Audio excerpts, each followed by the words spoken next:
Bon la famille, c'est le grand jour. Aujourd'hui est sorti Poker Pro 2. C'est tout simplement le programme le plus complet francophone. J'ai mis plusieurs années à le réaliser. Ça a d'abord été Poker Pro 1 qui est sorti en 2019, l'année où j'ai fait, c'est une super année pour moi, c'est l'année où j'ai fait deuxième au championnat du monde de poker à Las Vegas, donc les WSOP. Sur l'une des épreuves les plus dures, l'épreuve shootout à 3000 $. En ta finale, j'avais Justin Bonomo, l'un des plus grands gagnants, c'est le deuxième plus grand gagnant de l'histoire du poker en tournoi. J'avais des joueurs comme Papazian, Adrien Delmas, des vrais gros joueurs. Et quand j'étais à cette table, si je vous raconte ça, c'est pas pour vous dire ouais j'ai fait une super perf ou quoi. Non, c'est pour vous dire que quand j'étais à cette table, j'ai eu un moment, un what the fuck moment. C'est quoi ce que j'appelle un what the fuck moment? C'est genre, j'ai réalisé à un moment, je me disais, mais ça, c'est ma vie là tout de suite, c'est d'être en ta finale des WSOP, de jouer pour un bracelet de champion du monde, quelque chose que j'ai toujours voulu faire dans ma vie. C'est d'être là à côté de ces joueurs et genre normal quoi, de jouer ça comme je jouais un tournoi habituel. Et il y a juste des moments où j'allais en pause, tu vois, où il y avait une pause toutes les 2 heures dans les tournois de poker, où j'allais aux toilettes. Là, je réalisais, tu vois, et je me disais, mais what the fuck. Et j'espère en fait que vous allez un jour avoir ce genre de sensations. Parce qu'en fait, c'est juste les sensations qui sont les plus belles. Je crois que c'est pour ça qu'on joue tous au poker. Et malgré le fait qu'en live, il y a de la variance, il y a une grosse part de chance sur le court terme, surtout en tournoi. C'est pour ça qu'on joue au poker. C'est pour des tournois live. C'est pour aller loin dans des tournois live. C'est pour monter des gros stacks en cash game live, jouer des grosses parties. J'ai joué sur les 4 dernières années les parties les plus chères au monde. En tout cas, les parties non privées les plus chères au monde, parce qu'en privé il y a des parties qui vont jusqu'en 25 000, 50 000 la big blind. Donc non, j'ai joué donc 100, 200, 200, 400 ces parties live dans les casinos, que ce soit au Bellagio, que ce soit en marge des EPT comme Barcelone, comme Monaco. Barcelone, j'ai même joué contre Gérard Piquet sur une de ces parties, 100, 200, 400, contre un milliardaire d'Azerbaïdjan. Ça a été le grind d'une vie sur ces 4 dernières années. Je serais pas allé en live si j'avais pas monté ma bankroll online. Donc ça a commencé par le CG online, le cash game online. Je vous poste ma courbe ici. 2 ans et demi de grind intensif. On parle de faire 1 400 000 mains sur 2 ans et demi. Les volumes que je conseille moi dans Poker Pro, c'est 30 000 mains au moins par mois. C'est totalement réalisable. On apprend comment le faire justement dans Poker Pro pour la partie cash game. Il y a du MTT aussi où j'ai fait des très belles perfs, comme notamment une perf à 6 chiffres sur un tournoi online prestigieux. Les Powerfest, c'est la série la plus importante d'un des sites du .com, où j'ai fait premier sur 1000 joueurs pour 168 000 $. Ça aussi, ça a été un what the fuck moment. Je me suis dit, what the fuck, je refuse un deal en heads up. Non, en heads up, en 3 indeed, pardon. En heads up, j'ai accepté le deal. Mais en 3 indeed, j'ai refusé un deal, j'ai pu, pour réduire des écarts à 30 ou 40 000 $. On était en 2016. Voilà, j'avais la rôle pour pouvoir refuser ce genre de deal. C'est aussi un what the fuck moment. Je vous souhaite vraiment d'avoir un maximum de what the fuck moment. J'espère que vous pourrez me les raconter, me les poster dans le groupe, parce que ouais, ceux qui sont dans Poker Pro 2 ont accès à un groupe privé avec les membres de Poker Pro 1 d'ailleurs, qui ont bien évolué. On a des membres qui ont fait des perfs de ouf, des perfs à 5 chiffres. On a des membres qui ont fait une année, par exemple 2020, à plus de 100 000 € Sharkscope net. Donc c'est genre du 100 000 € net en tournoi online juste en 2020 grâce à Poker Pro. En partie, évidemment, il y a du travail perso à ajouter, mais en partie le fait de bosser avec un programme clé en main étape par étape que j'ai réalisé à 90% moi-même. Il y a quelques guests, vous verrez dans le programme, c'est assez énorme. Il y a quelques guests, il y a une dizaine d'outils aussi qui vont vous servir. On les a simplifiés, on a fait en sorte que ce soit des outils simples à utiliser, pas des trucs ultra complexes que vous voyez les pros utiliser en vous disant mais putain mais what the fuck, j'arriverai jamais à utiliser un solver, j'arriverai jamais à utiliser un tracker, j'arriverai jamais à utiliser cet outil pour me review, etc. On explique tout dans Poker Pro 2 et c'est ça qui est bien. On a fait donc changer des carrières clairement de joueurs, on a fait évoluer beaucoup de monde. Sur le chemin j'ai évolué moi-même parce qu'à force d'être à votre contact, comme je vois par exemple quand j'allais à Namur là en cash game, vous l'avez vu dans les vlogs, je croisais certains de mes élèves de Poker Pro comme Louis qui me racontaient d'égal à égal des mains qui jouent sur les parties là-bas. Donc 5-5 ou 5-10 € les blindes. Il a réalisé je crois une année à plus de 40 000 € net à la suite donc l'année où il est rentré dans Poker Pro. Quand on se raconte des mains, moi je l'écoute et voilà, j'aime bien écouter son avis même sur les mains et ça reste à la base un élève à moi. Je pense aussi à Steven qui vit à Las Vegas, qui carrément s'est expatrié là-bas, qui a fait le mois dernier 16 000 $ sur les tables de cash game. Alors oui, elles sont plus simples en ce moment parce que les étrangers peuvent pas se déplacer, donc il y a que les locaux, mais voilà, c'est quand même un mois de ouf sur de la 5-5, de la 5-10 à Las Vegas. Et ces joueurs-là, quand on parle de main ensemble, eh ben, moi je les écoute. Je vais bien sûr les corriger sur des coups parce qu'ils peuvent encore augmenter leurs résultats, bien sûr. Mais quand je me dis, voilà, ces élèves sont rapprochés de mon niveau de jeu. Il y a même un de mes élèves qui à Namur m'a pris 25 000 € sur la partie de cash game. Bon, 25-50, c'est 5 buy-in, mais quand même, il a été up sur moi, je crois, 25 000 €. Et là, je me suis dit, enfin, tout ce que j'ai construit avec Poker Pro est réel, se matérialise aux quatre coins du monde. Donc voilà, là, moi, je suis à Malte, c'est là où j'habite depuis 2012. Mais j'espère aussi vous croiser, peu importe où vous êtes, que vous allez en France ou à l'étranger. On a beaucoup de Français à l'étranger qui s'expatrient, etc. Je rappelle que le poker est reconnu par l'État français comme étant un jeu de skill et non un jeu juste de chance. Voilà, quand on est un joueur bien gagnant, on doit déclarer ses gains comme étant, donc c'est un métier reconnu. On cotise même pour la retraite. Donc la France a bien reconnu il y a quelques années le poker comme étant un métier. Donc on n'est pas en train d'inventer que le métier de poker pro n'existe pas. Au contraire, il a été validé, reconnu et même il y a un pourcentage à redonner. D'ailleurs, on parle de fiscalité dans Poker Pro et justement avec le meilleur avocat fiscaliste français qui a eu, il me semble, une cinquantaine de joueurs français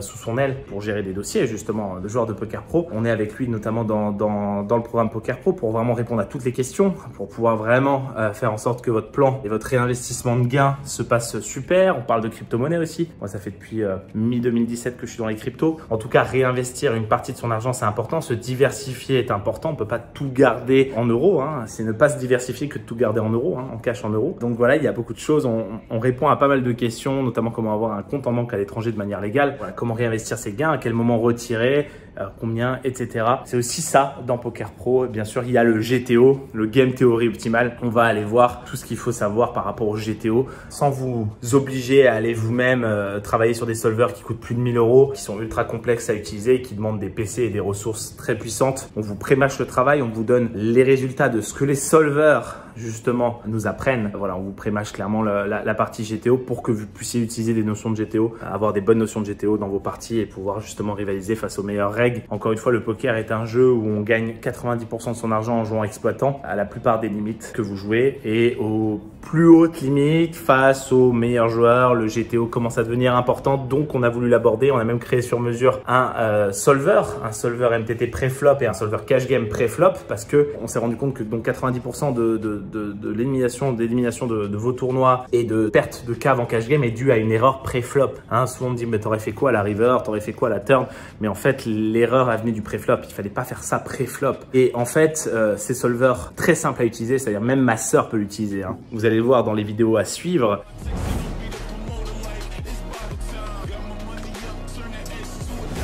On est sur ton tracker et on a paire de 8. C'est un tournoi, 20 blindes, Monster Series. On joue un 50 000 garantie. Ouais, alors je m'étais qualifié via une phase à 5 €. Nice. C'était le main event à 5 €. Et là, on est en table finale en fait. Excellent.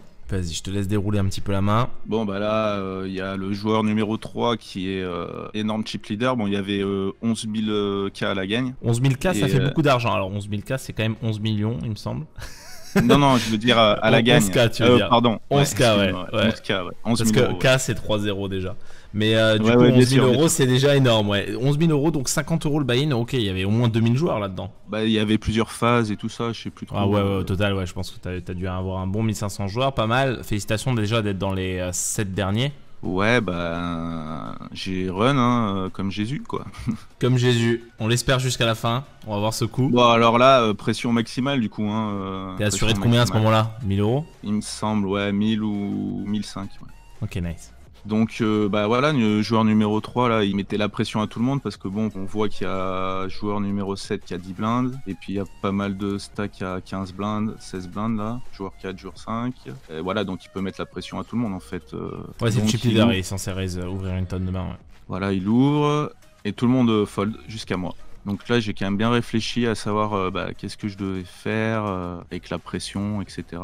Maintenant, on va regarder avec tes solvers. On va regarder si tu veux avec le solver, même si le solver c'est pour des situations non ICM, c'est-à-dire c'est des situations de non table finale, des situations de non bulle, c'est des situations classiques de tournoi. Là tu es en train de nous review une situation qui est particulière puisque c'est une table finale, donc les solvers ne s'appliquent pas dans des situations comme ça. En tout cas pas les solvers de Poker Pro, mais il faut te rapprocher d'un solver comme Hold'em Resources, c'est des solvers payants, ou ICMizer pour ce genre de situation où tu rentres les prix. J'ai HRC, ouais, du coup j'ai run dans HRC aussi. Eh ben vas-y, on se fait les deux. On regarde ce que fait le GTO hors situation table finale, donc dans le solver Poker Pro, et ensuite on regarde dans HRC ce que t'as run. Donc on est en big blind versus IP. In position, yes. Là on a presque 22 blindes, donc je sais pas, enfin on Regarde prend bien. 20 blindes. Ouais. Du coup c'est un open UTG. En fait c'est low jack, donc tu vois il y a le hijack c'est joueur 4, donc c'est UTG2, donc c'est bien, t'es dans la bonne catégorie, mais c'est pas vraiment UTG en fait. UTG c'est genre si vous êtes 8 à table et qu'il open premier de parole quoi. Ok. Mais c'est bien la bonne catégorie de toute manière, donc voilà sa range d'open, mais en fait sa range open ça sera pas du tout ça, comme il est chip leader data finale et que voilà, il va open genre 4 fois plus large que ça quoi. En fait, ce que tu peux faire, c'est que ça, c'est l'open GTO dans des situations classiques, tu vois, où il n'y a pas où il a pas besoin d'open une tonne de main, où il est genre à l'average, hors table finale, tu vois, pas de notion d'ICM, etc. Donc ça, ce serait sa range GTO d'open, et il faut qu'il imagine qu'il est 20 blindes deep aussi. Donc c'est la range open d'un mec 20 blindes deep là. C'est pas ce que je regarderais. Moi, je regarderais un truc qui ressemble plutôt à mets-le à 60 blindes. D'abord pour regarder sa range d'open, et je pense qu'il open 55% des mains là. Voilà, ça c'est plus sa range d'open. En gros, il est chip leader de la table finale, il a genre cette range d'open là, je dirais. Ouais, bah surtout que je sais plus si c'était avant ou après, on a vu quelques showdowns et effectivement il collait des tapis avec valet 7 suité et des trucs comme ça. Ouais, alors différence entre coller des tapis et d'open, mais si tu me dis qu'il collait des tapis avec ce genre de main, bon bah, il est encore pire. Mais après, voilà, valet de suite, enfin moi j'openerai ces mains là à sa place, quoi. Voilà pour range open, donc ça c'est intéressant pour ceux qui veulent savoir comment on open en ta finale quand on est chip leader comme ça et qu'il y a ces stack size là en face de nous. Donc vous pouvez open ça, c'est plutôt bien, ouais. Je pense que j'ajoute rien là-dedans. Je pense que je retire rien non plus, je pense que c'est vraiment bien 55%. Et pour trouver la meilleure manière de réagir, de toute façon il va falloir utiliser Hold'em Resources, mais on peut regarder déjà ce que à 20 BB, donc là tu peux revenir sur 20 BB. Ce que nous on fait face à Open, imagine que c'est un Open SB parce que la range à 55% c'est Open SB, tout en bas. On regarde ce qu'on fait en BB, voilà. Face à ça, et on voit que paire de 8 c'est en rouge c'est tout ce qui est shove, donc c'est avec quoi on fait tapis, et en jaune c'est call, avec quoi on colle, et en blanc c'est avec quoi on fold. En marron, il n'y a que paire d'as et la moitié du temps as-3 suité et la moitié du temps de roi et quelques fréquences de valet 10 suité et de as 10 suité. En marron, c'est des re-raise qui ne sont pas tapis. Donc sizing du style 3, quelque chose, le raise précédent quoi. Donc un petit 6. Voilà, on mettrait 7 quoi. 7 c'est bien. Mais c'est très peu de mains, tu vois, c'est genre que 2 as, 2 rois, as 3 suité. Voilà, donc paire de 8 c'est dans la range de shove, clairement. Bon, c'est pas trop de surprise, hein. On est contre une range de 55%. Heureusement qu'on shove n'importe quelle paire face à ça. Même paire de 2. Vous voyez qu'on shove même à certaines fréquences as de suité et qu'on shove à 5 suité 100% du temps, ou presque. As de off 100% du temps aussi. N'importe quel as, enfin voilà. Ça c'est en situation SB contre BB ou alors une situation où le mec open une tonne. Mais attention, ça n'implique pas les paliers de prix. Donc là, si on veut les paliers de prix, ce qu'on fait, c'est qu'on va aller sur le logiciel Hold'em Resources ou ICMizer. Bon, en fait, j'ai que des screenshots, mais là, on a les prix. Ouais, donc t'étais bien assuré de 1200 €, bah nice, hein. Ça commençait bien quoi, un petit 24 buy-in. Prochain palier 1700, 2400, ok super, t'as rentré les paliers. Donc ce principe d'Hold'em Resources, c'est qui nous permet de rentrer les paliers de prix et du coup de simuler le GTO, le Game Theory Optimal, mais en fonction des paliers de prix. Donc en fonction de l'ICM, Independent Chip Model. Vos jetons valent de l'argent à ce moment-là, et pas mal d'argent, donc les décisions changent, le GTO change. Il n'est plus le même que sur une situation non ICM. D'où le fait qu'on utilise ça. Vas-y. Oui. Du coup, en termes de range d'open, je sais plus si c'est HRC qui proposait ou si c'est moi qui l'avais refait, mais c'est ce que j'ai rentré en fait. Tu lui as mis 38 ? Ouais, 38%. Ok, tu l'as mis plus tight que ce que moi j'aurais fait, mais écoute, on sait pas. Ça se trouve, il open vraiment dame 5 suité et il open pas dame 2 suité, tu vois. Ça se trouve, il open pas dame 8 off et dame 7 off, comme c'était le cas dans la range que moi je pense qu'il fait, mais c'est des débats de valeur après, c'est pas très grave. Au moins, tu lui as pas mis 20%, quoi. T'es pas allé bêtement sur le solver en te disant, tiens, 20 BB, qu'est-ce qu'il open, quoi. Parce que là, on aurait eu une range de combien? Tiens, on va regarder 20 BB, ce qu'on voulait regarder au départ, là. Genre open UTG, UTG2, ouais, voilà, ça. C'est genre 15% des mains, c'est ça. Et 38, vous voyez, le Ah, 20 38%, BB, ouais. c'est le sizing en fait, hein, 38% pot, un truc comme ça. Mais c'est pas la fréquence c'est entre parenthèses. Donc 15% d'open et 85% de fold. Évidemment, il open pas 15% des mains, notre cher chip leader ici. Donc j'aime beaucoup le fait que tu aies renseigné 38% des mains. Et voilà, même si moi je pense que c'est un peu plus, il y a des gens chez qui ça sera 38%, il y a même des gens chez qui ça sera moins, même avec ce stack là. Parce qu'il y a des gens, ils vont pas forcément se rendre compte qu'ils doivent open une tonne dans ces spots là. Et voilà, ça va vraiment dépendre de ces profils dépendants après. Mais 38%, t'es pas loin de la vérité, donc ça me va très bien. Et on va regarder ce que t'as en résultat sur cette range là. Paire de 8 devient un shove profitable. Donc pour ceux qui savent pas lire encore peut-être encore des résultats ICMizer, enfin Hold'em et Resources, c'est pas très compliqué, il faut juste s'y habituer. Quand c'est en vert, c'est bon. C'est donc un shove. Quand c'est en rouge, c'est pas bon. Ce n'est donc pas un shove. Et quand c'est entre les deux, c'est un peu break-even, c'est-à-dire à jeu, c'est ni gagnant ni perdant de le faire. Qu'est-ce qu'on pense des 10% des As? Souvent, on entend qu'en fait, on se met une tolérance de 10% de ce que les As rapporteraient. Ce qui ferait 0,15 en fait. Donc, par exemple, la paire de 6 serait un fold, quoi. Oui, c'est une façon de voir les choses. Tout ce qui est de toute façon en bas de range au niveau de HRC, c'est clairement retirable de la range de shove. Je veux dire, le fait est que ça c'est le GTO encore une fois, et qu'on a sans doute mieux à faire que le GTO comme heureusement dans le poker en 2021, que les gens en face sont pas des machines et que les gens vont faire des erreurs par la suite. S'ils font des erreurs par la suite, nous on pourra en profiter aussi. Du coup, on doit peut-être pas jouer GTO sur chaque spot parce que sinon on se prive de certains spots où on pourra profiter de plus grosses erreurs de la part de nos adversaires. Donc j'aime bien la mentalité de retirer effectivement ta façon de faire. Voilà, c'est de dire tiens, qu'est-ce que rapportent les As dans ce spot, et de prendre 10% de ça et te dire voilà, si ça rapporte que 10% de ça, ça vaut pas le coup et c'est pas mal, ça me va. Il y a aussi le fait de juste retirer les bad range en regardant paire de 6 ici, en regardant As 4 suité, As 5 suité, As 7 suité et les retirer, As 10 off le retirer et garder peut-être As valet off plus. Paire de 8 c'est close aussi, paire de 7 c'est close, c'est 0,21 c'est ça? Ça c'est en nombre, Oui, vous voyez, ouais, c'est ouais. le nombre de big blind que rapporte le shove, donc en dessous de chaque main. Voilà, c'est bien que tu zoomes, c'est super. Paire de 8 c'est 0,32, je pense que voilà, on peut clairement l'ajouter dans la range de shove. Et encore, je pense qu'on a réduit la range de raise adverse à 38%. Je pense qu'il a plus que 38%. Donc au final, paire de 8 a encore plus de V que... Parce qu'on imagine évidemment s'il ouvre encore plus large que 38%, paire de 8 est encore plus rentable à shove, puisque s'il ouvre plus large, il a encore plus de fold de l'adversaire. Et donc du coup, on génère encore plus d'argent sur ce shove, puisqu'il va folder encore plus. J'avoue que sur le coup, je pensais que c'était un fold, donc j'ai fold lâchement.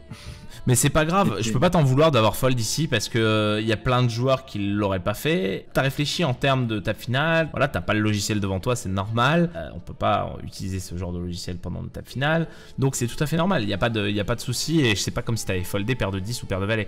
C'est pas une erreur grave si c'en est une, et voilà, effectivement, c'est mieux de shove, mais ouais, mais au final, tu vois, je me dis que si là j'avais shove, j'aurais été clairement collé. Et... Non, t'es pas collé forcément. Ah ouais. Non, t'es pas collé souvent, je sais pas, il était chaud quand même de vouloir éliminer les joueurs. Hein. Avec Ouais. son gros stack, ouais, il avait pas peur en fait de perdre 20 blindes. Mais alors dans ce cas-là, c'était plutôt un fiche, c'est ça? Je sais pas, parce qu'il y avait pas beaucoup de stats, il y avait pas assez d'occurrence en fait Ok. sur son tracker. Parce qu'un bon joueur, si tu veux, même s'il a 90 blindes, il a pas envie de payer 22 blindes comme ça en fait. Tu vois, Ouais. genre, le but c'est pas pour le bon joueur en fait, c'est pas d'éliminer les joueurs. Le bon joueur en fait, sa stratégie en table finale quand il a ce stack là à la place donc de joueur 3, ma stratégie c'est simplement de voler un maximum les blindes et de vous réduire tous en fait. J'aimerais bien que tout le monde ait à peu près le même stack en fait. Parce que plus tout le monde aura le même stack, plus je vais pouvoir voler les blindes en fait. Et du coup je vais vous réduire votre stack. Parce que mon but c'est pas de jouer justement des gros pots. Je veux même pas coller 20 blindes parce que si je colle 20 blindes et que je perds, je fais doubler un mec à 42 blindes. Et moi j'en ai plus que 70. Donc après le mec à 42 blindes devient une vraie menace pour moi. En revanche, si vous êtes tous à 20 blindes, vous n'êtes pas une menace pour moi avec mes 90. Donc en fait, mon but c'est de vous réduire tranquillement à 15 blindes, à 10 blindes, sans avoir besoin de vous coller à tapis. Et en fait, de vous coller à tapis quand vous avez 10 blindes ou moins. Ça, c'est mon but. Et de vous coller les 20 blindes, par contre, quand j'ai vraiment des très grosses mains, tu vois. Et de pas vous coller light du tout, quoi. Genre, je vais folder une tonne contre toi ici. Ouais, parce que là, si je mets all-in, je représente énormément de force quand même. Bah avec, en plus, moi je m'attends à ce que tu shoves assez tight parce que t'as 22 blindes et il y en a 4 en dessous de toi, t'as pas du tout envie de me shove, même si tu sais que j'open large, t'as pas envie de me shove large. Et d'ailleurs, HRC, même s'il sait que t'open large, on a dit qu'il openait 38%, Et HRC, il chauffe rien, quoi. Il chauffe des trucs du style paire de 8+, paire de 7+.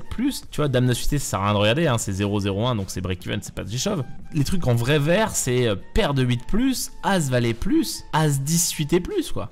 Donc HRC, il chauffe, il fold tout. Globalement, il faut le roi 10 suité, quoi. Il fold vraiment une tonne. Alors qu'en face de nous, on a un mec qui open des dames 4 suitées ou des dames 5 suitées, t'imagines? Et on chauffe ça en réponse. Pourquoi on chauffe si tight? Parce que on est dans une situation où notre stack vaut trop d'argent, en fait. Que même si on sait que l'adversaire est en train d'abuser de malade et d'ouvrir super large, bah notre stack vaut plus d'argent que ça. Et donc du coup, on prend vraiment zéro risque pour le peu de fois où il a des premiums, quoi. Par rapport au fait qu'il y a des mecs qui vont se faire éliminer, qu'on va gratter des paliers sans avoir même besoin de risquer notre tapis, en fait. Mais super analyse de main, super d'avoir confronté le GTO classique au GTO de table finale, au GTO ICM.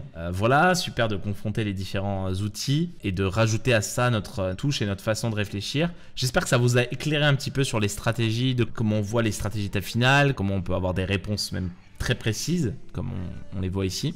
Vraiment intéressant. Eh ben, je t'embrasse, je te dis à bientôt. J'espère une prochaine review avec toi parce que c'était très intéressant. Si tu m'en sélectionnes encore des mains de ce style, je serais très friand. J'en ai sous le coude, en vrai. Eh ben, ça marche. Je t'embrasse. Donc, quand tu veux. Allez, salut. Alors, dis-nous un petit peu le contexte. Ok, donc tu te retrouves au cutoff. C'est de la NL10, c'est ça, ok, sur Winamax. Ouais. Vous êtes que 4 à table. Alors montre-nous, donc tu vas open classiquement, donc évidemment cutoff As Valet est évidemment dans la range d'open, vous le voyez ici, au cutoff. Open 3 bébés, ok. Alors tout de suite, il faut regarder quels sont tes adversaires dans les blindes. A priori, en grosse blinde, tu as un adversaire qui est plutôt régulier. Sur 152 mains ici en bleu, il joue 30-25. C'est un petit peu loose, mais c'est plutôt des stats quand même de règle. Ah, le taux de 3 bêtes est très haut. 20.7, c'est son taux de 3 bêtes, ça le 20... Ah ouais, la vache, il est très aggro. Ok. 1258. Bon, et on a que 152 mains, mais il y a quand même une tendance qui se dégage. Donc contre ces profils-là, versus des 3 bêtes, et bon, on va beaucoup défendre et augmenter notre fréquence de 4 bêtes bluff pour contrer un petit peu cette stratégie de 3 bêtes beaucoup trop agressive. Et en small blind, ouais, par contre, small blind, je crois que c'est un fiche. Sur 16 mains, il a joué 80-0. On a que 16 mains, mais ça a l'air vraiment d'être un fiche passif. Très peu agressif et beaucoup calling station, qui va beaucoup call en small blind, etc. Bah tiens, justement, il call en small blind, ok. De toute façon, il joue 80... Sur 16 mains, il a joué 80% des mains. Et la grosse blinde folle, c'est ça? C'est ça. Donc c'est un petit peu le spot rêvé, on se retrouve en position contre un fiche passif. C'est plutôt un bon spot, c'est dans ces spots là que généralement qu'on fait beaucoup d'argent. Il n'y a pas de régulier, on est en position sur le fiche. Donc il y a un flop avec flush draw, avec tirage quinte aussi. Ouais. On a fait top pair, top kicker, donc je pense qu'on est en value ici contre la majorité de sa range. Oh évidemment, ouais, évidemment. À part s'il a fait quelques double paires valet 4, valet 9 ou quelques brelan de 4, t'as tout le temps la meilleure main ici clairement. Alors quelle va être ta stratégie de ces bêtes là-dessus sur ce board là, versus ce profil? Je pense qu'il faut bet cher ici. Effectivement, ouais. De toute manière, ouais. Bon, en plus, t'es contre un joueur très passif, beaucoup trop calling station. Généralement, les mecs qui jouent 80-20, je le rappelle, les mecs qui ont une trop grosse différence entre leur VPIP et leur PFR. Bon, d'abord, vous êtes certain que ce sont des joueurs récréatifs, mais plus ils ont une grosse différence entre leur VPIP et leur PFR, plus généralement, c'est des joueurs assez passifs. Là, 80-0, on a affaire à un mec très passif. Donc contre ces profils-là, vous faites pas chier avec des tout petits sizing parce que de toute manière, ces mecs-là, donc je parle des fiches passifs, ils portent pas suffisamment attention à la taille des sizing. Voilà, s'ils ont une main avec laquelle ils ont envie de continuer, que ça soit un tiers, demi-pot ou 3/4, généralement ça a peu d'importance. Surtout que là, il y a beaucoup de mains qui peuvent vous payer. Voilà, s'il a n'importe quel 9, s'il a n'importe quel valet, n'importe quel flush draw, n'importe quel gut shot avec une over, des mains comme roi-dame, roi-10, dame-10, voilà, même des gut shots du bas, il va payer. Des mains comme 8 et 7, des mains comme 8 et 10, open-ended. Enfin voilà, il faut faire très cher ici. En plus, tu es certain d'avoir la meilleure main. Il y a beaucoup de tirages, tu es contre un passif, donc fais très cher tout de suite. Moi, ici, je pense que je fais un bon 5,5, 6 bébés directement. Alors, je sais pas combien tu as fait. Je pense que j'ai fait un peu moins cher. 4,5, bon, ça me va. T'as fait 2 tiers, c'est très bien, t'as fait 2 tiers. Mais bon, tu peux même aller chercher une bébé en plus. Voilà, ça, c'est pas. Contre ce profil-là, 80-0, tu peux aller chercher plus cher. C'est une bébé, mais bon, si cette bébé, tu la prends 5-6 fois dans chaque session à la fin de l'année, ça fait des milliers de bébés, quoi. Ok. Donc là, il colle. Ok, c'est ce qui va arriver souvent. Allez, on veut une brique maintenant, turn, pas de carreau, 9. Doublette du 9. Bon, c'est assez chiant, un peu faire peur, un peu pousser certains à checker. Bon, néanmoins, il faut absolument pas checker. On a encore beaucoup de value sur un valet. un valet moins bon que le nôtre. On a encore beaucoup de value sur les dames 10 et sur des 8 et 10, des rois dames, etc. Il y a encore beaucoup de value. On va continuer à bet, même si c'est pas la meilleure. Hein. On aurait préféré évidemment un 3 ou un 5 de trèfle par exemple, mais on va continuer à bet. Hein.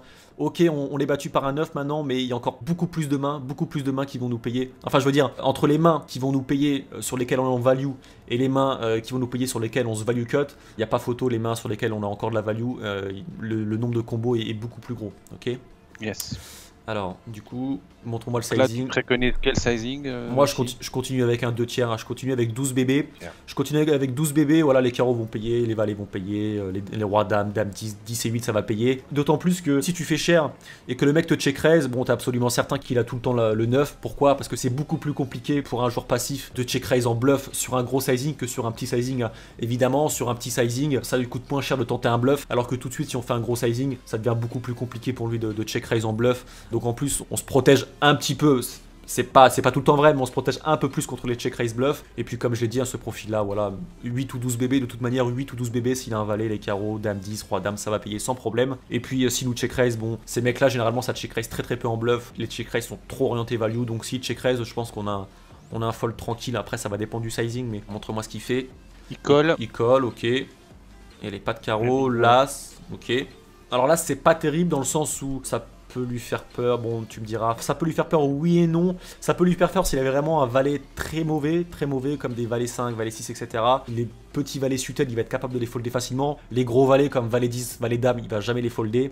Néanmoins, ça peut être une bonne carte aussi parce que ça peut lui faire rentrer quelques combos de As-X de carreau. Hein, s'il avait des mains comme As-8 de carreau, des mains comme voilà, As-5 de carreau, As-3 de carreau. Maintenant, il a une top pair. Ça peut être pas mal pour value. Donc ici, en fait, ça dépend ce que tu cherches à value. Moi, je pense que j'irai sur un demi-pot ici. Demi-pot contre lui. Les combos de As-X de carreau, il n'y en a pas des masses. Il y a quand même plus de combos de valets off. De valets off dans sa range comme les valets, voilà, valet 10 off, valet dame off. Moi, je pense que je vais chercher pour un 18-20 bébé ici sans problème. Et puis, si nous check raise, eh ben, on fold bien gentiment. Il aura tout le temps un 9 ou un full au 4 ici.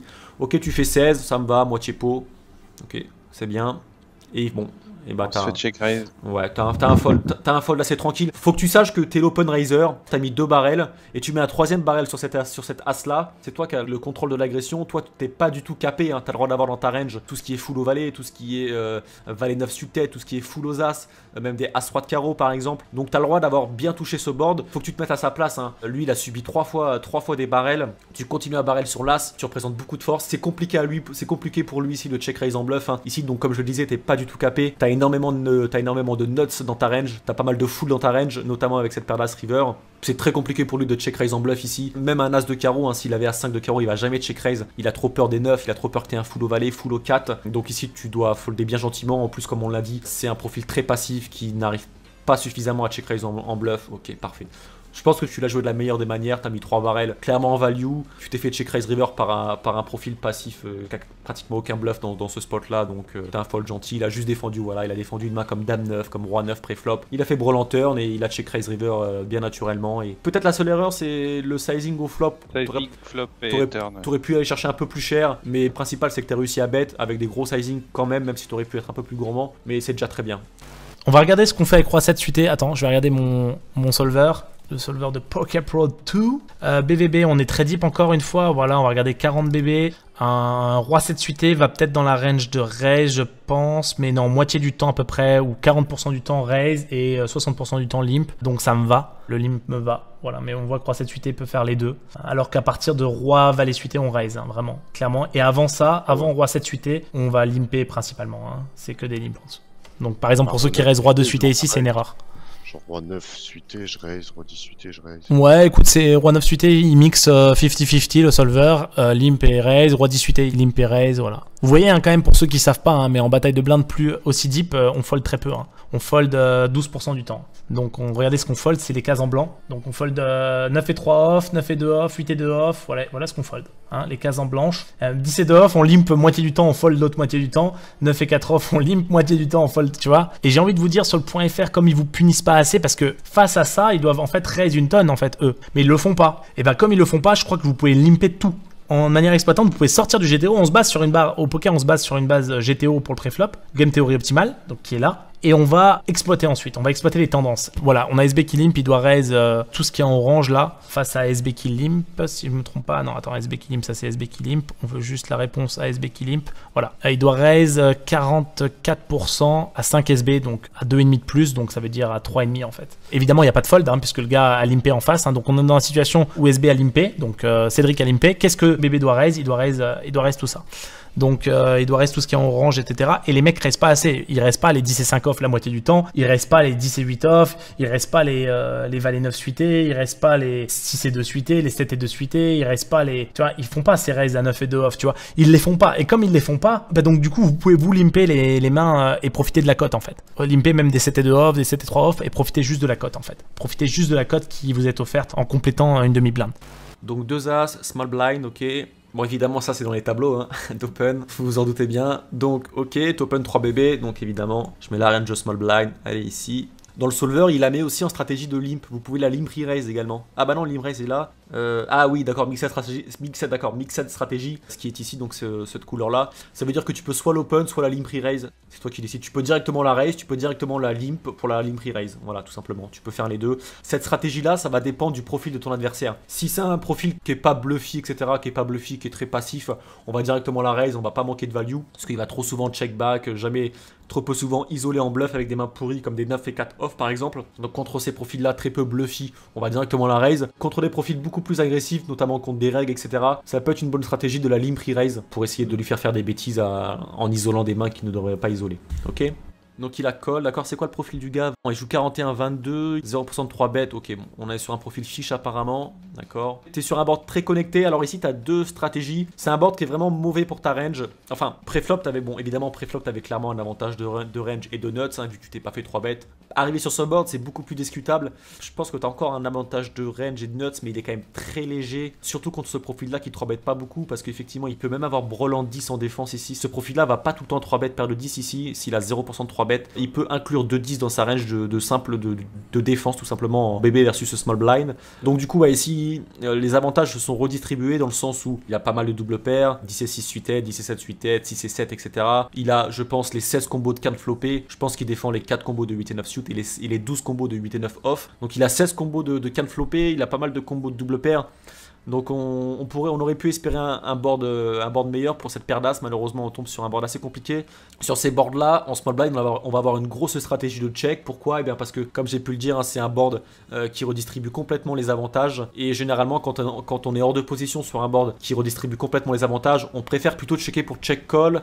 Après on est contre un profil assez fiche qui n'a pas l'air très agressif dans le sens où il a 0% de 3 bêtes. Je pense que je vais quand même plutôt bet directement. Il y a beaucoup de value contre des mains comme 10 et 8, 10 et 9, des 7 et 8, des 7 et 9. Il y a beaucoup de paires plus draw, des paires plus draw, donc des paires plus des ventrales, des paires plus des open-ended, etc. Non, il n'y a pas de paires plus open-ended, pardon. Open-ended, c'est qu'un de parler debout. Contre ce profil-là, je vais bet directement, c'est un fiche, j'ai beaucoup de value. Il y a des flush draw, des open-ended avec 4 et 5. Donc je vais bet directement contre un régulier assez agressif. Je pense que j'aurais préféré opter sur une stratégie de check pour check call. Voilà, c'est un board où s'il est suffisamment agressif, il va être capable de mettre beaucoup de pression sur ce board-là. Il sait que je vais avoir du mal à me défendre. Contre des réguliers agressifs, je vais plutôt check call. Contre un fiche qui est pas agressif, je vais plutôt bet directement en pure value. Alors montre-moi ce que tu as décidé de faire, Maher. J'ai bet assez cher. T'as bet assez cher, ok, ça me va, parfait. T'as beaucoup de value comme j'avais pu le dire sur les flush draw ou sur les paires plus draw. Et il min raise. Bon, c'est assez chiant, clairement c'est assez chiant. Là, il est en train de te dire. Parce qu'en plus, t'as bet sur un gros sizing. Évidemment, c'est pas du tout la même range qui va raise selon si vous avez fait un c-bet 1 tiers ou un c-bet 2 tiers. Évidemment, vous comprenez, quand vous faites un c-bet 2 tiers, ça va être une range beaucoup plus strong, beaucoup plus solide qui va se permettre de vous raise. Donc ça pue, là, clairement, je pense pas qu'il fasse ça avec un 10. En plus, tu bloques un peu As-10, As-10 qui serait peut-être la seule main qui pose value cut. Bon, il a fait pas cher, on va call évidemment. On a encore beaucoup d'equity contre des doubles paires, on va just call, on va voir ce qui se passe à la turn. Ok, doublette du 7, c'est plutôt une bonne carte, ça lui réduit ses combos de double paire, ça lui réduit son combo de Broland 7, maintenant il a uniquement un combo de carré. Plutôt pas mal, plutôt une bonne carte. En plus, s'il avait double paire 10 et 6, tu repasses devant double paire 10 et 6. Plutôt une bonne carte. Mais bon, attention quand même, il reste tous les combos de quinte. Tous les combos de full avec 6 et 7, 10 et 7. On va être prudent. Il bet moitié pot. Bon, on va call sur un moitié pot, évidemment. Hors de question de fold tout de suite. Ok. Parfait. C'est bon, river 8. Qui fait rentrer quelques quintes. Alors, J'ai envie de te dire, elle me rassure celle-ci. Pourquoi? Je l'imagine pas raise au flop des mains comme 7 et 9, comme 6 et 9, comme valet 9. Je le vois plutôt call. En plus, du coup, ça lui réduit ses combos de 8 et 9. Maintenant, évidemment, avec l'apparition du 8 de carreau, ça lui réduit ses combos de quinte. Néanmoins, c'est un profil qui est pas très bluffy. Hein. On voit, il a jamais 3 bêtes en 114 mains. C'est pas un profil qui a l'air très bluffy. C'est quoi 3 là? À côté de vilain, tu vois, vilain 8, ensuite 114 Ouais, je viens de rajouter, c'est l'agression. Ah, c'est l'agression. Ah, il a quand même 3 de... 3-13, ouais. Il a quand même 3 d'aggression factor, ce qui est bon. L'aggression factor, faut être entre 2 et 4. En dessous de 2, on n'est pas assez agressif. Au-dessus de 4, on est trop agressif. Vilain, ok, il a une agression correcte. Bon, on va voir ce qu'il fait River. Le sizing River va être assez parlant généralement. Les mecs ont assez souvent des sizing, ce qu'on appelle des pattern sizing, hein, donnent beaucoup d'informations dans leur taille de sizing. Qui check back. Ah, il a check back 10 et 8. 10 et 8. Ok. Ah, je pensais pas qu'il allait raise cette main-là. Surtout après ton CB 2 tiers, effectivement. Toi, t'as le droit d'avoir toutes les overpairs, tous les petits brelans, etc. Des 10 meilleurs. Il a quand même raise ce combo. J'ai l'impression qu'il a raise pour freiner un peu l'action, pour geler un peu l'action. Je le ressens comme ça. Il a bien compris qu'il avait une main qui allait peut-être avoir du mal à subir l'agression turn river. Peut-être qu'il a fait ça pour freezer un peu l'action. Parce que ça m'étonnerait qu'il ait fait ça en pure value. Hein. Il est pas complètement imbécile, j'imagine. Il doit bien comprendre que t'as le droit d'avoir toutes les overpairs, des 10 meilleurs. Je comprends pas vraiment son raise au flop. J'ai vraiment l'impression qu'il a fait ça un petit peu pour freiner l'action, pour t'éviter de bet turn river.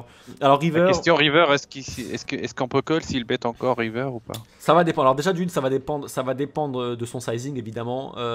Généralement, s'ils ont full, ils vont avoir tendance à faire des gros sizing en espérant que t'aies un 9, etc. En espérant que t'aies une overpair qui soit pas capable de folder. Je pense que sur un sizing 1 tiers, t'as un call assez facile sur 1 tiers. Dans le sens où j'ai pas l'impression qu'il va raise au flop des mains comme j'avais pu le dire, comme des 6 et 9, etc. Mais on l'a vu raise un 10 et 8, tu vois, on l'a vu raise un 10 et 8. Donc la lecture que j'avais pu avoir a été un petit peu faussée avec ce showdown là parce qu'il a raise une main que je m'attendais pas à ce qu'il raise, surtout face à ton 2 tiers, à ton c-bet 2 tiers au flop. Ça va dépendre du profil. Là on a encore pas suffisamment de mains sur lui, mais ça va dépendre du profil. Ça va dépendre aussi de son sizing. Hein. Son sizing va être assez révélant sur la force de sa main.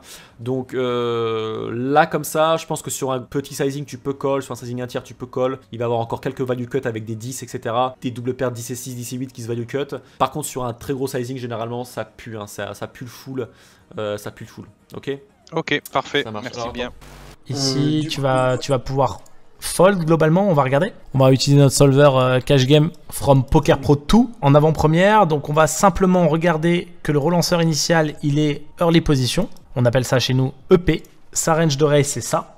Donc en rouge, voilà, il reste des As-10, il reste des As de suité, il reste Dame 10 suité, etc. Donc ça c'est des ranges GTO, hein, s'il joue GTO. Souvent, il va jouer plus tight que ce qu'il est censé jouer en NL2. Donc il va raise plus tight, plus serré. Et toi, tu es en SB face à un raise EP.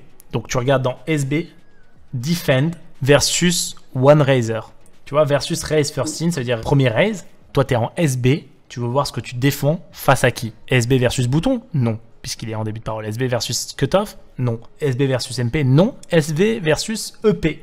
Combien il a fait? Il y a même le sizing, tu vois. C'est là où c'est fort, c'est qu'avec les solvers, ce qu'on a fait, c'est qu'on a pris différents sizing parce que votre adversaire ne va pas toujours faire 2 blindes, ni 2,5, parfois il va faire 3. Donc tu as vraiment une range qui va varier en fonction du sizing. C'est très précis. Et donc là, on regarde combien il a fait 6 centimes. 6 centimes, c'est combien de big blinds? C'est 3 big blinds. Donc nous, on a Dame Valet off. On va regarder donc SB versus EP, du coup, small blind versus early position, à 3 BB. Bam, réponse. Dame Valet off, case violette, on regarde la couleur violette, fold, not in range. Dame Valet off égale fold. Dame Valet suité égale call, donc t'étais pas très loin. Mais là, pour le coup, j'accepte pas du tout le call. Parce que je t'avais dit tout à l'heure, oui, quand c'est pas exactement dans la case, c'est pas trop grave comme erreur. Ouais, mais c'est beaucoup plus grave quand c'est un call, quand c'est pas un raise, quand t'es pas l'original raiser, c'est beaucoup plus grave qu'à l'inverse. C'est moins grave d'être trop agressif, d'être un peu trop agressif globalement en tant qu'original raiser, d'être à un poil, d'avoir une range de plus, tu vois, un cran de plus, que de défendre trop en SB. Parce que SB, c'est quand même la position au poker où on perd le plus d'argent en small blind. Et que même les bons joueurs perdent de l'argent en small blind, c'est comme ça. On est obligé de la défendre quand même à certaines fois, sinon on perd encore plus d'argent. Mais du coup, SB, c'est une position où à la fin de l'année, on est quand même perdant. Même le meilleur des pros, même le meilleur au monde sera perdant en SB à la fin de l'année. Le tout, c'est d'être le moins perdant possible en SB. Et pour être le moins perdant possible en SB, t'es obligé de faire des 3 bêtes et des défenses aussi de temps en temps. T'en fold beaucoup, mais t'es obligé de faire des défenses et des 3 bêtes quand même. Pourquoi? Parce que t'as déjà mis une demi-blinde, donc il faut aussi récupérer cette demi-blinde de temps en temps. Il faut aussi se battre pour ça, etc. etc. Et il y a un pot. Là, c'est pas un Open UTG d'Igivretan. C'est pas un Open UTG, certes, parce qu'ils sont 5 à table, donc c'est l'équivalent de hijack ici. Mais je te dis qu'en NL2, moi, je vais regarder, je vais me mettre en EP et je vais pas me mettre versus MP parce que je sais qu'il raise pas la range qui est censé raise, il raise beaucoup plus tight. Donc Givretan, voilà pourquoi je me mets, mais c'est une bonne réaction, mais voilà pourquoi je me mets en EP. Je vais mettre un cran, je vais me décaler d'un cran. Vous voyez, je vais mettre une range plus tight à l'adversaire. Donc je suis allé en EP volontairement. Parce que pour moi, il va raise la même range que EP en GTO. Donc ici, Dame-Valet, c'est un fold. Dame-Valet suité, c'est un call. Valet-Valet, c'est un 3-bet à partir de Valet-Valet. Donc sur relance, voilà, ok. Ok, je vois. Alright. Bien fait ton site, hein, c'est une bonne initiative ce que t'as fait. Ouais, c'est merci. Écoute, c'est le fruit de plus d'un an de travail avec tout ce qu'on a solvé. On a utilisé des solvers, etc. pour pouvoir créer des ranges qui sont efficaces pour du préflop, etc. sur différents tournois, donc sur différents formats, donc cash game, tournoi, et ça va être un outil qui va être exceptionnel pour vous, pour ceux qui vont pouvoir l'utiliser, ceux qui ont Poker Pro, parce que ça va permettre de pouvoir review des mains chez soi, tranquille, voir ce qu'on a fait de mal, ce qu'on a fait de bien, et de pouvoir progresser beaucoup plus vite et d'avoir les vraies réponses, quoi, parce que c'est 90% du temps une erreur préflop qui fait que vous avez perdu une main ou que vous avez pas gagné assez, etc. C'est une erreur préflop. Si vous corrigez ça, vous corrigez 90% des erreurs. Et c'est énorme. Après, voilà, bien sûr, post-flop, il va falloir progresser, etc. D'où le fait que Poker Pro est riche en value post-flop parce qu'il y a plus de 100 heures de vidéos sur du post-flop, sur du pré-flop aussi. C'est vraiment structuré pour être un programme pour apprendre à devenir pro de A à Z. Voilà, les membres qui ont testé en bêta test, les membres de Poker Pro 1 qui ont testé Poker Pro 2 en bêta, ont pu les utiliser très rapidement parce que justement, on a fait en sorte que ça soit simple, efficace et qu'on ait la réponse directe. Voilà, quand on analyse nos mains, après avoir joué le coup, bam, on a la réponse directe de ce qu'on aurait dû faire. Donc la prochaine fois, on sera beaucoup plus préparé sur cette situation-là. C'est aussi ça, travailler son jeu. Les Américains disent go to the lab, aller dans le laboratoire et un petit peu bosser avec ces outils-là. Ces outils-là, vous les avez dans Poker Pro 2 justement et à vie, ainsi que tout le programme qui fait plus de 100 heures. Donc 100 heures, étape par étape, construit sur 6 semaines. Vous pouvez le faire sur 6 semaines ou si vous voulez prendre plus de temps, prenez plus de temps. De toute manière, vous avez accès à vie. Et ce programme-là est bien sûr clé en main. Et voilà, avec la grosse surprise de ce programme qui est... Grosse surprise, messieurs, dames. Le stage immersion va revenir ici à Malte après 3 ans d'absence. Ça fait 3 ans que j'ai pas donné de stage immersion. Pourquoi? Parce que je suis sur le circuit. Donc voilà, ça prend énormément d'énergie de donner un stage immersion. Je suis avec vous pendant une semaine. Là, en l'occurrence, pendant 3 semaines. On peut, bien sûr, c'est des sessions d'une semaine par une semaine. Mais vous pouvez choisir de prendre 2 semaines, de prendre 3 semaines. Même si la plupart des gens vont venir une semaine. On a un stage où moi, je suis vachement... présent. Il y a 2 autres coachs que j'ai sélectionnés, un coach cash game et un coach tournoi. Comme ça, c'est très complet. Je pense que c'est le dernier stage immersion parce que le circuit reprendra bien un jour. Quand cette crise sanitaire, on peut le faire là parce que voilà, il y a plus de circuit pro. Donc moi j'ai plus de temps, je suis déjà depuis 4 mois à Malte, ce qui n'est jamais arrivé que je sois plus de 4 mois dans un pays, ça m'est jamais arrivé et c'est le cas maintenant. Mais je suis très bien ici, vous voyez, j'ai pris un nouvel appart et tout. Il y a une vidéo sur ma chaîne YouTube justement pour la visite si vous voulez le voir. Tiens, je vous montre juste un truc, ça c'est énorme. Voilà, ça c'est la douche. Donc la douche est très large et je peux ouvrir la fenêtre et bon, je viens juste de me doucher donc je ne vais pas mouiller les pieds, mais je peux ouvrir ça et je peux ouvrir carrément la porte, fenêtre et me baigner, me doucher le sgeg à l'air devant les bateaux qui ne me voient pas, que je vois par contre. Donc ouais, non, je suis bien ici et j'ai envie de vous accueillir. Alors ce sera pas directement chez moi, mais ça sera dans une villa. Donc je vais vous louer une bête de villa avec piscine. Vous allez très bien, ça va être l'été, il fera très chaud à Malte. Il y aura à mon avis pas de soucis, c'est déjà le cas. On peut venir à Malte quand on veut avec juste un PCR test, ça se fait en 2 secondes et repartir avec un PCR, c'est vraiment simple à faire. Donc ça c'est déjà ça à l'heure actuelle. Donc j'imagine cet été ça sera encore plus simple, j'espère. Dans tous les cas c'est ultra simple. Donc venir à Malte, en plus rien n'est cher en ce moment parce que forcément il y a moins de touristes. Donc vous allez être au top, vacances, mais surtout poker intensif parce que on n'est pas là pour chômer. Plus de 40 heures de stage par semaine. Donc voilà, ça va être énormissime. J'ai vraiment hâte et c'est vraiment uniquement, et là je le précise en vidéo, mais c'est précisé sur la page, réservé aux membres de Poker Pro 2. Voilà, bien sûr, les membres de Poker Pro 1 pourront acquérir le stagiaire en immersion aussi, mais donc du programme Poker Pro 1, pas juste de pokerpro.fr. Mais voilà, c'est réservé aux membres de Poker Pro, du programme Poker Pro. Donc, on va être entre membres qui ont de gros objectifs. Vous allez rejoindre un groupe, un collectif de gens qui ont peut-être les mêmes objectifs que vous. Et vous allez pouvoir former des binômes, voire des trinômes, voire vraiment des équipes parce qu'on est souvent seul face au poker et un des gros leviers, et tous les pros sont d'accord pour le dire. Vous allez voir quand vous regardez des interviews de pros, vous allez vous rendre compte qu'on est tous d'accord sur le fait que d'avoir fréquenté des joueurs meilleurs que nous, d'échanger sur les mains avec d'autres joueurs de même niveau que nous ou meilleurs que nous, fait énormément progresser, fait énormément la différence sur notre carrière. Et moi, ça a été un gros levier d'avoir fait une coloc poker en 2012 et en 2013. Bon, on n'en était que 2 en 2013 et 2012, on était 4 dans la coloc à Malte justement. Et ça a été un des gros leviers qui m'a fait, je pense, x5 sur mon niveau. Le fait de rencontrer des joueurs de votre niveau meilleurs que vous va vous tirer vers le haut énormément. Voilà, j'ai hâte. Pour ceux qui passent à l'action rapidement, il y a un bonus de rapidité, vous allez voir sur le site. C'est un très gros bonus pour tout le monde. Ceux qui ne pourront pas voyager, sachez que la possibilité pour les membres de Poker Pro 2 d'acquérir le stage immersion à la maison, c'est-à-dire qu'on sera en live. Vous pourrez donc suivre ce stage depuis chez vous, en France ou ailleurs, peu importe où vous habitez, en Belgique ou ailleurs, même si évidemment on préfère être tous ensemble à Malte parce que vous allez en tirer beaucoup plus de bénéfices ici, mais le stage à la maison est une bonne seconde opportunité si jamais vous ne pouvez pas forcément voyager et que vous voulez faire l'acquisition d'un stage immersion pour pouvoir progresser tout simplement. Je vous dis à tout de suite dans Poker Pro 2. Voilà, enjoy the weather comme ils disent ici. Et voilà, juste kiffer et aller au bout de vos ambitions, bosser le jeu. C'est pas une formule magique, il va falloir bosser. Utilisez bien toutes les ressources à disposition et quand vous finissez l'intégralité du programme Poker Pro 2, on se fait 1 heure de coaching ensemble pour bien définir votre plan étape par étape. En tout cas, travailler sur votre là où vous en êtes au moment du coaching. Et j'ai hâte d'avoir chacun d'entre vous, soit par Skype, soit directement ici à Malte. Voilà. Enjoy et go the road. The road. Je sais pas comment finir en fait. Abonne-toi à la chaîne YouTube. Rejoins Poker Pro 2. Ciao. Je m'appelle Kevin, je viens de Belgique. Ça fait 6 ans que je joue au poker et 4 ans réellement. Et je suis un joueur de tournoi MTT essentiellement. La situation dans laquelle j'étais avant d'intégrer le programme, c'était surtout une situation perdante. Enfin, j'avais pas de gestion de bankroll et je commence tout doucement à apprendre ça. Avant le programme Poker Pro, je laisse surtout visionner des vidéos sur internet. Je parlais aux copains, etc. Malheureusement, bon, les sources n'étaient pas toujours fiables et ça se contredisait souvent.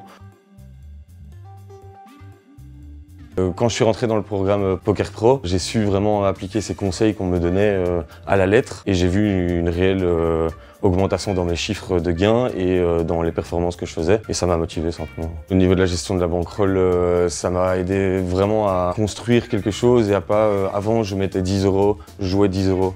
Maintenant je mets 400 €, mais je joue 4 € et puis j'ai monté et voilà, c'est vraiment des bases que je n'avais pas avant. Donc j'ai repris Poker Pro ici en janvier. Ouais. Donc j'étais en pleine période d'examen, donc je regardais des vidéos mais je jouais pas. Ouais. Et quand j'ai fini mes examens, j'ai fait ma première session. Donc j'ai en même temps installé une application pour traquer tous mes résultats en live. Ouais. Parce que tu peux nous donner le nom de l'application tant qu'à faire ? Poker Bankroll Tracker. Voilà, tu traques tout, tu marques tes résultats en cash game et donc du coup tu as un graphique à la fin. Exactement, et j'ai tous mes résultats, le règle horaire, enfin le taux horaire que je fais. Donc d'ailleurs il y a un membre de Poker Pro qui m'a demandé quelle appli j'utilisais, je lui ai envoyé. Ouais. Une semaine après, Anthony, il m'a envoyé un message pour me dire merci pour l'appli, elle est terrible. Ouais. Donc j'ai enregistré ma première session le 27 janvier, c'était il y a 6 mois. Ouais. Et aujourd'hui, j'ai enregistré ma 62e session pour un total de 495 heures. Et je suis à 35 000 € net. En 6 mois quoi ? En 6 mois, en faisant de la 2-2 et de la 5-5. Voilà. Donc là, si on essaie d'extrapoler à 12 mois, ce qu'on peut totalement faire, parce que tu as fait 500 heures de jeu. C'est 71 € de l'heure. Voilà, c'est 71 € de l'heure. Donc au bout d'un an, tu serais donc positif de 70 000 € net, ce qui est un métier à 6 000 € par mois, en jouant combien de fois par semaine finalement ? Bah, c'est simple. Hein, étude, à côté, tu fais quoi comme étude ? Sciences de la motricité, c'est le but pour devenir préparateur physique. Ok. Et donc en 6 mois, j'ai fait 62 sessions, donc ça revient à 10 sessions par mois. C'est un tiers du temps seulement. C'est genre 2 sessions par semaine. C'est ça. En général, c'est le lundi soir et le vendredi soir, et parfois je rajoute le mercredi, parfois je rajoute le mardi. Voilà. Faire 6K € par mois au poker en jouant 2 sessions et en ayant commencé finalement le programme en janvier. C'est ça. Et le programme, en fait, dans le programme, il y a les vidéos de rediffusion du stage à Malte. Ouais, entre autres, en bonus, ouais. Et c'est avec Romain Lewis. À un moment donné, il y a un règle français de MTT qui intervient. Erwan, qui fait une intervention. Et en fait, j'ai complètement changé ma vision du jeu. Je bêtais trop souvent, etc. Et ma manière de jouer a totalement changé avec juste la rediffusion du stage. Et je suis passé de beaucoup de swing à une courbe croissante en termes de gains. Comment ça se passe Niveau études du poker justement avec Poker Pro, comment tu utilises ce programme? Tu l'as fini, t'en es où? Enfin, comment tu l'utilises en fait? Donc j'ai regardé toutes les vidéos qui concernaient le KJM. Ouais. J'ai pas regardé, c'est à faire, c'est planifié pour plus tard de faire les vidéos concernant le tournoi. Ouais. Parce qu'il y a quand même des informations qui seront intéressantes pour le cash. Forcément. Vas-y, je te laisse continuer en même temps qu'on regarde les résultats un petit peu. Et pour le moment, donc là j'ai regardé toutes les vidéos concernant. J'ai même regardé la semaine 1 qui est plutôt.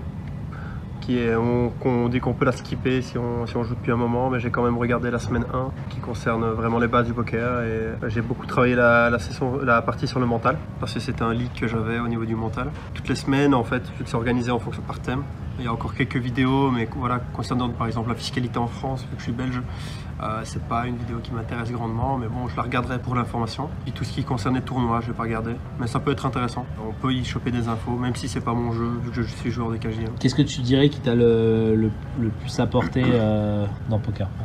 Bah, en fait, il y a 3 choses. Allez, on va en rajouter une 4e. Allez, la première, c'est que ça m'a fait passer un cap. Voilà, c'est un investissement. Poker Pro, c'est pas donné de manière absolue, mais sur le long terme, ça a directement été récupéré, remboursé. Ouais, ça a bien été remboursé, je crois. 35 545 en 6 mois. Voilà.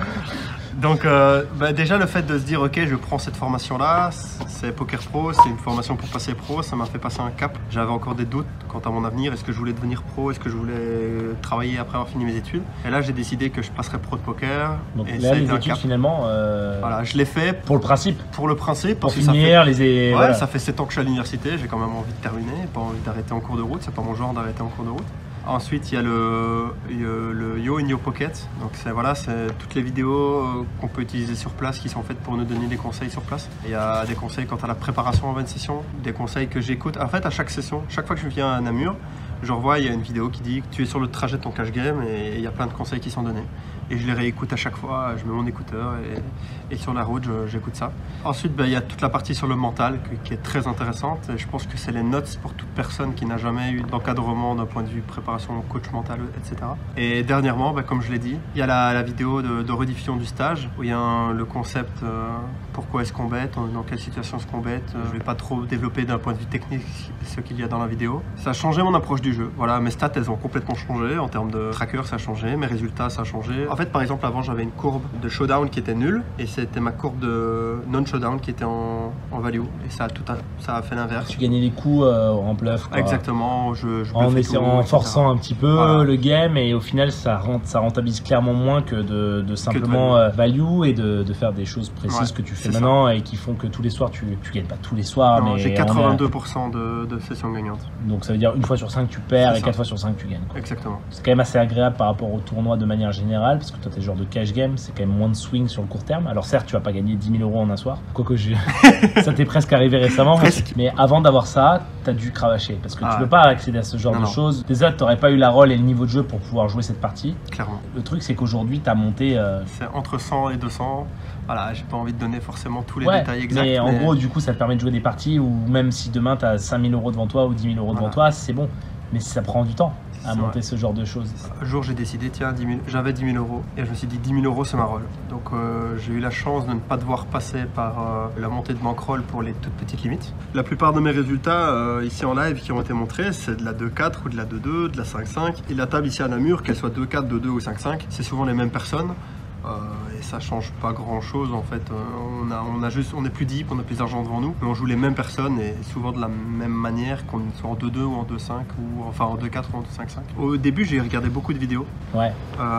J'ai passé énormément de temps. Et quel genre de vidéos du coup? Dès que j'ai eu le Club Elite, désolé pour l'accent, j'ai vraiment concentré mes vidéos sur des vidéos du Club Elite, alors que même en club confirmé et club Padawan, il y a plein de choses très intéressantes quand on commence à travailler son jeu. Mais ici, j'avais soif de connaissances plus poussées, j'avais envie de voir des grosses parties, donc en fait j'ai directement regardé tout ce qu'il y avait en NL, tout ce qu'il y avait en Club Elite en fait. Ouais. Et j'ai bouffé de la Club Elite à mort. Mais tu dirais que dans Poker Pro il y a moyen aussi d'apprendre. Bien sûr, bien sûr. Ouais. Poker Pro, voilà, j'ai déjà dit précédemment, c'est une approche différente. c'est plus structuré, on peut plus facilement rechercher une information. Si on se dit tiens j'aimerais bien travailler mon overbet, bah, il y a une section, clac, méthode cash game, hop, overbet, donc c'est plus facile de tomber sur un sujet plus précis. C'est différent, Poker Pro c'est un peu le théorique et Club Elite c'est plus le pratique. Et les deux sont complémentaires. Je ne saurais pas travailler avec l'un sans l'autre. Je pense que les deux m'ont apporté énormément. Je m'appelle Tony, je viens de Dijon. Ça doit faire 1 an que je joue au poker, sérieusement en tout cas. Et puis je suis plus spécialisé dans les sit and go et le cash game en général. Et je m'essaie de me profiler dans les MTT un petit peu. Ma situation avant de rentrer dans le club, bah, j'étais un peu indécis sur ma vie, je savais pas vraiment quoi faire et dès que j'ai découvert les vidéos de Johan et dès que j'ai découvert le club, bah, ça a été un changement drastique pour moi parce que j'ai commencé vraiment à travailler dur et à avoir des résultats conséquents et je suis très fier de moi pour l'instant.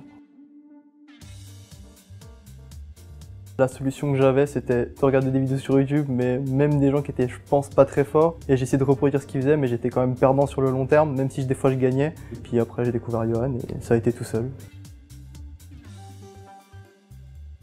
Poker Pro, ça a vraiment changé drastiquement ma manière de voir les choses, de me concentrer, de bien programmer mon jeu et surtout d'analyser chaque situation. Tout était calculable en fait et c'était beaucoup mieux pour mon jeu. Je perdais beaucoup moins de parties, beaucoup moins de coups et je pouvais faire des meilleurs résultats tout en étant régulier. Les résultats, il y en a pas mal. Au début, je gagnais des petits 100 € en sit and go, du coup c'était quand même pas mal. Après, j'ai fait une grosse perf sur un gros tournoi à 20 € et j'ai gagné 2000. Et puis après, bah, c'est que des... Je me spécialise plus dans les sit and go, du coup bah, c'est en moyenne, on va dire, je pense, 2500 € à peu près.